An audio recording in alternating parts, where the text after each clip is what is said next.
Well, here we are with another tutorial on RT's Pioneer. Only this time we're installing a Boss Audio Systems radio. It's pretty simple to install as long as you know what you're doing. Just try to keep up and understand what's going on. And you'll need a drill to drill the holes in the top, and you'll need nuts and a few spacers, and maybe an extra helping hand. So in the cab we have 14 inches of mounting room, and this radio is 24 inches long right here. So what we're going to do is we're going to make a mark 1 foot in the center on each side, so it leaves us 6 inches on the outside. You'll see it here in just a second. So you can see the white marks right there. We're drilling holes in those spots, and make sure the bolts you're using fits those holes you're drilling. Make sure they fit good. And those marks are leaving 6 inches on the outside. So you'll take your radio and hold it up in the cab like that. Make sure you center it good, and you'll get a white marker, something that stands out good, and make your marks where those holes are, so you'll know where to drill your hole in the cab. And you can see us drilling in holes straight through right here. And we're just doing the 2 in the front right now.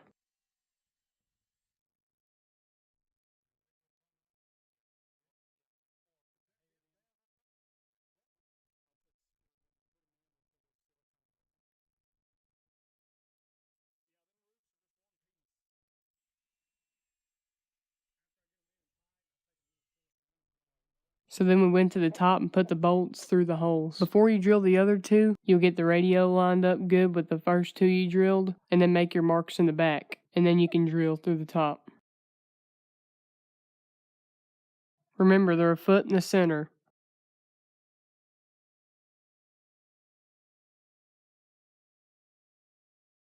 So you should have all 4 bolts through the holes in the top now. And someone on the bottom will push the radio through the bolts by putting the bolts through each hole, and that's why you'll have to have someone hold them down to keep them from coming up when someone puts them through.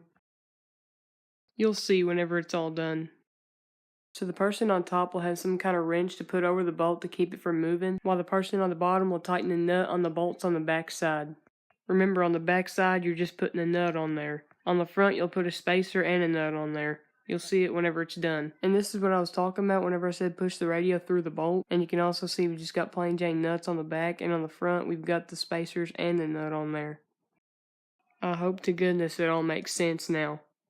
So that big long cable that was on the radio, you're going to run it through the bars on there and down the side. You can see it happening right here. And you can use a zip tie to tie it around the bars to make it look nice and pretty. And I kind of missed a big kicker here. You're going to run the wire with the cage, and it's going to come out under the hood. Hopefully you'll see it and it'll make sense.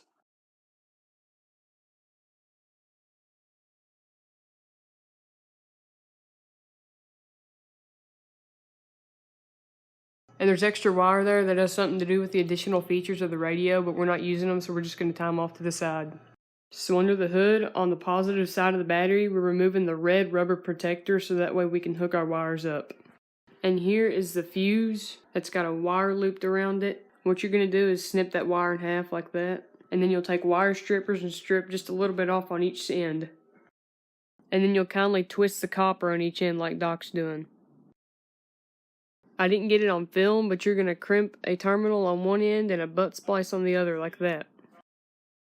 And that red and black wire connected to your stereo, you're going to split it in half like that, and you'll strip a little bit off each end of the wire and twist the copper on each end like that. And you're going to crimp a terminal on the black side. And the red side, you're going to connect it to the wire that had a butt splice on it right there. I hope you can see it.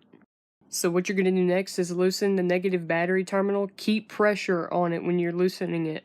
If not, you will lose current. And then you'll have to reset your clock and a bunch of other stuff. But once it's loosened a little bit, you'll take the black wire with the terminal on it and slide it underneath and then tighten it back up. Remember, keep pressure. So what you'll do next is pretty much the same thing, just on the positive side. You'll loosen up the battery terminal on the positive side and slide the red wire with the terminal on underneath, and then you'll tighten it back up.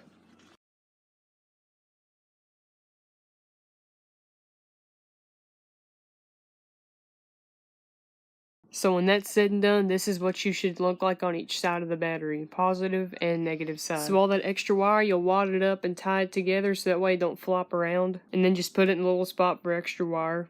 You'll see us put it there. Right there, we zip tied it together and just stick it right there. So to wrap it up, we're taking all that extra wire and zip tying it around other stuff to keep it on nice and pretty, to keep it from flopping around over time and tearing stuff up possibly. But there's no particular way to tie these wires as long as they're neat, so we're just going to go move on. Got a dome light. Got your accent light for like when you go on a blue holler night ride. There you go. And then if you need to see what you're doing down here, Lando, turn your dome light on. Okay, yeah, I see. That's pretty snazzy.